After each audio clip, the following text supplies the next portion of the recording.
It was a weekend morning, and I was a kid, sprawled out on the living room floor, watching my favorite cartoon. I didn't know it then, but that day was about to change me forever.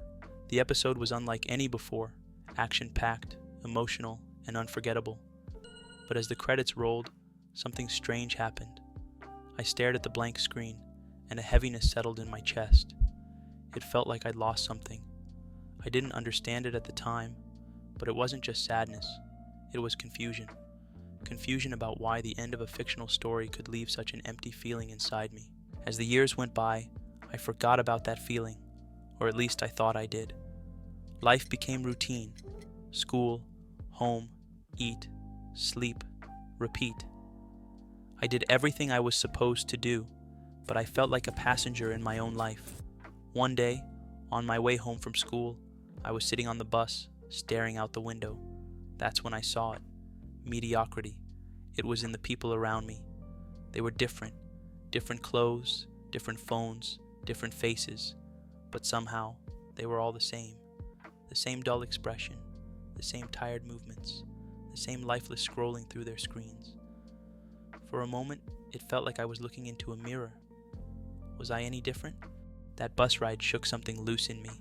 I thought back to that childhood cartoon, the one that made me feel alive, like I was part of something extraordinary. I realized why I loved it so much. It showed me a world where people fought for something, where they lived with purpose, where life was an adventure. And when the show ended, I was thrust back into reality, a reality I didn't love, a reality that felt small and empty in comparison. That's when it hit me. I had been living in autopilot mode, just like everyone else on that bus. Being average isn't something you wake up one day and choose. It sneaks up on you. It's in the small decisions, the extra hour of sleep, the excuses, the I'll start tomorrow. It's in the comfort zone that feels safe but slowly cages you.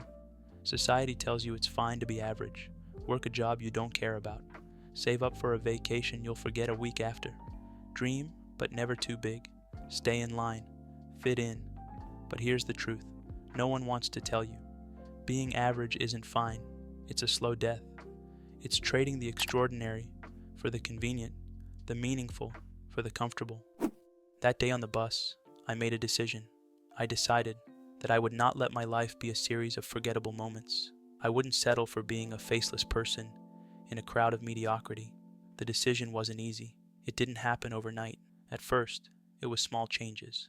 Waking up earlier, reading books, hitting the gym. But with every step, I felt something awaken in me. I started to understand that life isn't about what happens to you. It's about what you do with it. It's about breaking the cycle, taking risks, and building a life that makes you proud when you look in the mirror. Most people spend their lives waiting for the weekend, waiting for the right moment, waiting for someone to tell them it's okay to dream bigger. But waiting is a trap. You can live 70, 80, 90 years and still never truly live.